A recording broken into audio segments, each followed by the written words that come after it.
Մեր կազմակերպությունը 15 տարուց ավելի այդ ուղղությամբ անդադար խոսել է, որ պիտի համայնքը ունենա այնքան փող, որ նախնական կրթությունը հավասար մատչելի լինի բոլոր երեխաների համար եւ բոլոր երեխաները ունենան մանկապարտեզ հաճախելու ֆիզիկական հնարավորություն։ Եթե անվճար է եւ երեխան բնակվում է մոտակա մանկապարտեզից 20 կիլոմետր հեռու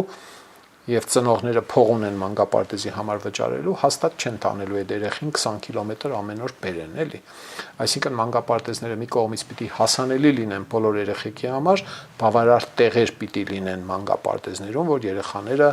մանկապարտեզ հաճախեն եւ իհարկե պիտի լինի անվճար։ Ինչպես միջնակարգ կրթությունն։ Այս մասին այնքան են խոսել, ասելու չէ։ Եվ հիմա համայնքները ինչ-ինչ փողեր են ճարում ու կամ բյուջեն է մեծանում իրենց աշխատանքի շնորհիվ, պետական բյուջեից հատկացումների շնորհիվ եւ այլն, եւ կարողանում են մանկապարտեզները դարձնել անվճար։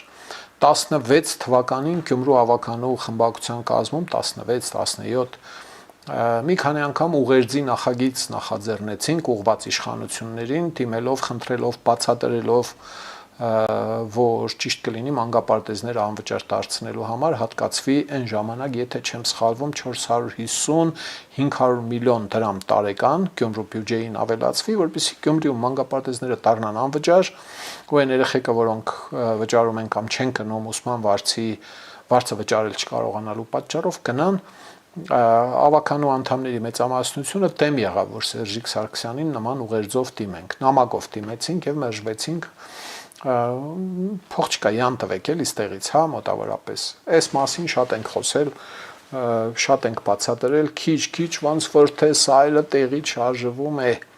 Պետական իշխանությունը պարտավոր է սա ապահովել։ Սիրելի ժողովուրդ, խնդրում եմ լայքել եւ բաժանորդագրվել ալիքը։ Դրանով դուք կնպաստեք, որ հաղորդումներն ավելի շատ մարդ տեսնի։